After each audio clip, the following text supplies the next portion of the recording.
Je, umewahi kujiuliza kwa nini wazee wa zamani walikuwa na afya imara bila hospitali nyingi kama za sasa?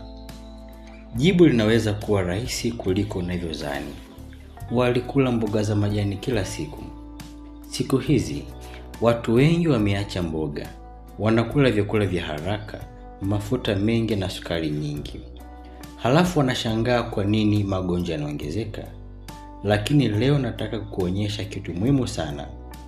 Ukianza kula mboga za majani kila siku, mwili wako huwezi kubaki vile vile. Utabadilika taratibu ndani na nje. Na mabadiliko haya yanagawanyika katika hatua tatu: siku za mwanzo, wiki chache na miezi kadhaa. Endelea mpaka mwisho uone jinsi mwili wako unavyoweza kubadilika kabisa kwa kitu rahisi sana, yani mboga za majani. Kama bado hujajiunga na chaneli yetu, bonyeza alama ya subscribe ili uwe unapata maudhui ya afya mara kwa mara. Sehemu ya kwanza, tuangalie siku chache za mwanzo ukianza kula mboga. Ukianza kula mboga za majani kila siku, mwili wako huanza kufanya kazi kimya kimya bila wewe kutambua. Mwili huanza kujisafisha. Mboga za majani zina fiber nyingi, yani kamba, ambazo husaidia kuondoa taka mwilini kupitia choo.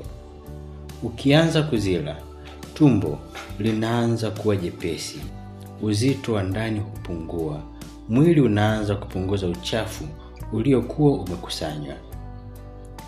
Pili, tumbo linaanza kutulia. Kama ulikuwa na changamoto ya kuvimbiwa, gesi nyingi tumboni au choo kigumu, mboga za majani zinaanza kusaidia mfumo wa mmeng'enyo wa chakula kufanya kazi vizuri. Namba 3, unaanza kujisikia mwepesi. Watu wengi husema, nahisi kama nimepunguza mzigo mwilini. Hii ni kwa sababu mwili unaanza kuondoa vitu visivyo na faida.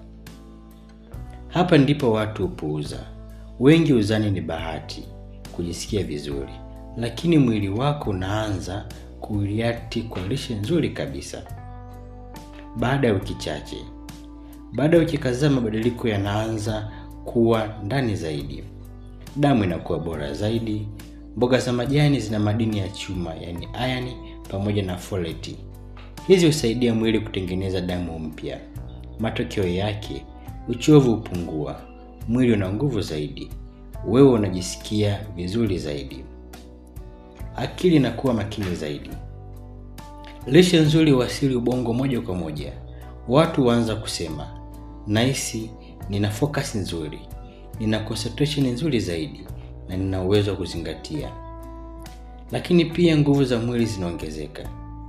Unapopata virutubisho vizuri, misuli inafanya kazi vizuri, uchovu unapungua na nguvu pia inaongezeka. Kitu muhimu, hii si dawa ya baraka au si dawa ya haraka. Ni repair ya system ya mwili inayochukua muda kidogo. Baada ya miezi kadhaa, hapa ndipo mabadiliko makubwa yanaanza kuonekana. Kinga ya mwili inakuwa imara. Mwili unakuwa na uwezo wa kupambana na mafua ya mara kwa mara, maambukizi madogo na magonjwa mengine madogo. Uzito unaanza kuwa sawa. Mboga za majani zina kalori chache, zinajaza tumbo kwa haraka. Matokeo yake, unakula kidogo vyakula visivyo na afya. Uzito unaanza kushuka taratibu. Sukari inakuwa sawa. Kwa walio hatarini kupata ugonjwa wa kisukari, mboga za majani husaidia kudhibiti sukari.